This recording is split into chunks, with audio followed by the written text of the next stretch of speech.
Hello, എല്ലാവർക്കും പുതിയൊരു വ്ളോഗിലേക്ക് സ്വാഗതം. എല്ലാവരും സുഖമായിട്ടിരിക്കുകയാണോ? അപ്പം ഞാനിവിടെ ഹാപ്പി ആയിട്ടിരിക്കുകയാണ് കേട്ടോ. നമ്മുടെ വീട്ടിൽ നിന്ന് ജോലിക്ക് ആളുണ്ട് കേട്ടോ. നമ്മുടെ ഇവിടുത്തെ പോച്ച എന്നെക്കൊണ്ട് ഒറ്റയ്ക്ക് കൂട്ടിയാൽ കൂടാത്തതുകൊണ്ട് ഒരു ചേച്ചിയെ നിർത്തി. അപ്പം അതിൻ്റെ ആണ് ഞാൻ കാണിച്ചത്. ഇന്ന് നമുക്ക് ആ ചേച്ചിക്ക് വേണ്ടി ഭക്ഷണങ്ങളൊക്കെ ഉണ്ടാക്കണം കേട്ടോ. നമ്മുടെ വീട്ടിൽ ജോലിക്ക് വന്നതല്ലേ. അപ്പം നമ്മൾ കാര്യങ്ങളൊക്കെ എല്ലാം കഴിക്കാനൊക്കെ കൊടുക്കണ്ടേ. അപ്പോൾ രാവിലെ നമുക്ക് 10 മണിക്കത്തേക്ക് കഴിക്കാൻ ഞാൻ കൊടുക്കാൻ വിചാരിച്ചേക്കുന്നത് എന്താ നമ്മുടെ കപ്പ പുഴുങ്ങിയതും മുളക് ഉടച്ചതും കൊടുക്കാമെന്നുള്ള രീതിയിലാണ് ചെയ്യാൻ തുടങ്ങിയത് കേട്ടോ. സത്യം പറഞ്ഞാൽ ഇന്ന് ഈ ചേച്ചി പെട്ടെന്ന് സമയം ഒന്നും നോക്കാതെ പെട്ടെന്ന് ഇങ്ങ് വന്നേത്. അതുകൊണ്ട് തന്നെ ഇന്ന് ഞാനാണെങ്കിൽ അങ്ങനെ അധികമായിട്ടൊന്നും വെച്ചതും ഒന്നും ഇല്ലായിരുന്നു. രാവിലെ ഏതാണ്ട് 9 മണിയോളം കഴിഞ്ഞപ്പോഴാണ് ആ ചേച്ചി വന്നത്. അപ്പോഴാണ് ഞാൻ അടുക്കളയിൽ കയറിയത് തന്നെ.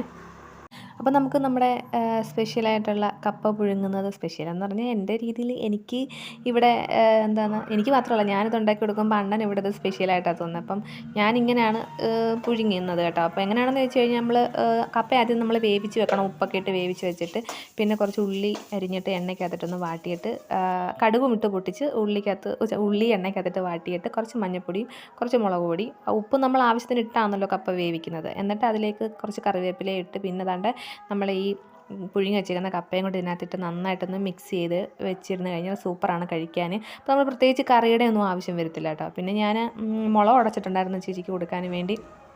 അങ്ങനെ പിന്നെ അതിന് ശേഷം പിന്നെ നമുക്ക് ഉച്ചക്കത്തേക്കുള്ള ഊണിനുള്ള തയ്യാറെടുപ്പായിരുന്നു. അപ്പോൾ നമുക്ക് ഇന്ന് മീനുണ്ടെന്ന് പറഞ്ഞാൽ മത്തിയുണ്ട്. മത്തി നമുക്ക് വറക്കണം. പിന്നെ എന്താ ഈ ചൂട മീനുണ്ടല്ലോ, നെത്തോലിയുടെ വലിയ സൈസ് മീൻ കിട്ടിയിട്ടുണ്ടായിരുന്നു. അപ്പോൾ അത് നമുക്ക് കറി വെക്കണം. അപ്പോൾ ആദ്യം നമുക്ക് ഈ എന്താണ് മത്തി നമുക്ക് അതായത് ചാള നമുക്ക് വറുത്തെടുക്കാം. അപ്പോൾ അതിനുവേണ്ടി ഞാൻ ആലങ്കാരികമായിട്ട് കുറച്ച് കറിവേപ്പിലയൊക്കെ ഇട്ടിട്ട് നമ്മളിങ്ങനെ മീനുകൾ ഓരോന്നോരോന്നായിട്ട് പറക്കി വെക്കാം. അത് കഴിഞ്ഞിട്ട് നമുക്ക് അടുത്ത പരിപാടിയിലേക്ക് കിടക്കാം എന്നുള്ള രീതിയിലാണ്. അപ്പോൾ നമ്മുടെ മീൻ വറക്കൽ പരിപാടിയാണ് ഇവിടെ നടന്നുകൊണ്ടിരിക്കുന്നത്. അപ്പോൾ അത് അവിടെ ഇരുന്ന് സെറ്റ് ആവട്ടെ. ഇതെന്ന് പറഞ്ഞാൽ ഞാൻ തോരൻ വെച്ചിട്ടുണ്ടായിരുന്നു കേട്ടോ. നമ്മുടെ ബീട്രൂട്ട് ഉണ്ടല്ലോ, അത് കൊത്തിപ്പൊടിച്ചിട്ട് തോരൻ വെച്ച് കൊത്തിപ്പൊടിക്കണം ഇപ്പം. കാരണം നമ്മുടെ ചോപ്പർ പണി മുടക്കിയത് കൊണ്ട് ഞാൻ ഓർഡർ ചെയ്തിട്ടേ ഉള്ളൂ. സംഭവം ഇങ്ങനെ എത്തണം. അപ്പോഴത്തേക്കിനും നമുക്ക് ഇനി കുറച്ച് ദിവസത്തേക്ക് കുറച്ച് പരിപാടിയായിരിക്കും അരിയാനും ഒക്കെ എടുക്കാനും ഒക്കെ ആയിട്ട്. അപ്പം തോരനാണ് അവിടെ ഇരിക്കുന്നത്. ഇതാണ്ട ഞാൻ പറഞ്ഞ മീൻ ഇതാണ് കേട്ടോ, നമ്മുടെ നെത്തോലിയുടെ വലിയ മീൻ. എൻ്റെ പേരെനിക്കറിയത്തില്ല. നെത്തോലി തന്നെ ആയിരിക്കും, അങ്ങനെ തന്നെ ആയിരിക്കും പറയുന്നത്. അപ്പോൾ അത് തേങ്ങ അരച്ച് കറി വെക്കുകയും ചെയ്യാം, മത്തി വറക്കുകയും ചെയ്യാം. അങ്ങനെയുള്ളൊരു പ്ലാനാണ്. അപ്പം നമ്മുടെ തോരനൊക്കെ ആയിട്ടുണ്ട്. നമ്മളെല്ലാം പെട്ടെന്ന് പടയെന്ന് ചെയ്യണം. കാരണം ഞാൻ താമസിച്ചാണ് പരിപാടീസ് എല്ലാം തുടങ്ങിയത്. അപ്പം 1 മണിക്ക് മുമ്പായിട്ടെല്ലാം തീർത്ത് ആ ചേച്ചിക്ക് 1 മണിയാകുമ്പോഴേ നമുക്ക് ഭക്ഷണം കൊടുക്കണ്ടേ. നമ്മളിപ്പോൾ എവിടെയെങ്കിലും ജോലിക്ക് പോയാലും തന്നെ കറക്റ്റ് സമയത്ത് നമ്മൾ കഴിക്കണ്ടേ. നമുക്ക് വിശക്കും. വെറുതെ ഇരിക്കുകയാണെങ്കിൽ കുഴപ്പമില്ല, നമുക്ക് വിശക്കത്തില്ല. ഇല്ല, നമ്മളെന്തെങ്കിലും ജോലിയൊക്കെ ചെയ്തുകൊണ്ടിരിക്കുമ്പോൾ നമുക്ക് വിശക്കുമല്ലോ. അപ്പോൾ അതുകൊണ്ട് എല്ലാം പെട്ടെന്ന് തീർക്കാനുള്ള തയ്യാറെടുപ്പാണ് കേട്ടോ. ഇപ്പോൾ ഞാൻ ഈ ചൂടയെന്നങ്ങ് പറയുകയാണ്. ഞങ്ങളിവിടെ ചൂടയെന്നാണ് പറയുന്നത്, നെത്തോലിന്ന് അങ്ങനെ പറയത്തില്ല. അതുകൊണ്ടാണ് കറി വെക്കാനായിട്ട് എടുക്കുന്നത്. ഉള്ളിയൊക്കെ അരിഞ്ഞിട്ട് കുറച്ച് തക്കാളിയും പച്ചമുളകൊക്കെ ഇടുന്നുണ്ട്. എന്തായാലും ചടപടേ നമ്മുടെ ജോലീസ് എല്ലാം സെറ്റായിരുന്നുണ്ട്. നമുക്ക് ചോറ് വെന്തായിരുന്നുണ്ട്, കുടിക്കാൻ വെള്ളം തിളപ്പിച്ച് വെച്ചിട്ടുണ്ട്.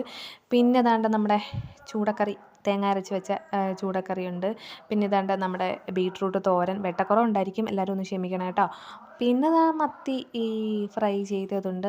അതിൻ്റെ അപ്പുറത്തിരിക്കുന്നതെന്ന് പറഞ്ഞാൽ നമ്മൾ 10 മണിക്കത്തേക്ക് കൊടുക്കാൻ പുഴുങ്ങിയ ചീനിയാണ് കേട്ടോ.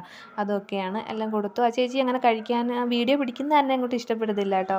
വീഡിയോ പിടിക്കേണ്ടെന്ന് പറഞ്ഞു. ഇത് പിന്നെ ചായ കുടിയൊക്കെ കഴിഞ്ഞതിന് ശേഷം വൈകിട്ട് എല്ലാവരും കൂടി ഇരുന്ന് കാര്യം പറഞ്ഞപ്പോൾ വീഡിയോ എടുത്തതാണ്. അപ്പോൾ ഇതാണ് എൻ്റെ ഇന്നത്തെ വിശേഷം കേട്ടോ. അപ്പോൾ വലിയ വീഡിയോ ഒന്നും അല്ല, കുഞ്ഞു വീഡിയോ. എല്ലാവർക്കും ഇഷ്ടപ്പെട്ടിട്ടുണ്ടെങ്കിൽ ലൈക്ക് ചെയ്യുക, കമൻറ്റ് ചെയ്യുക, നിർദ്ദേശങ്ങളൊക്കെ കമൻറ്റ് ബോക്സിൽ കൂടെ അറിയിക്കുക. അപ്പോൾ നമ്മുടെ മുറ്റത്തിൻ്റെ ഫൈനൽ ലുക്ക് ഇതാണ് കേട്ടോ. ചേച്ചി നല്ല സൂപ്പറാക്കി തന്നു, അടിപൊളിയാക്കി തന്നു. കുറച്ച് പണിയും കൂടെ ഉണ്ട്, ഞാൻ അടുത്ത ദിവസം വന്ന് ചെയ്യാമെന്ന് പറഞ്ഞു. അപ്പോൾ നമുക്ക് വീണ്ടും നല്ല വിശേഷങ്ങളായിട്ട് കാണാം. അതുവരേക്കും take care, bye bye, Tata. സ്നേഹപൂർവ്വം രേഷ്മ.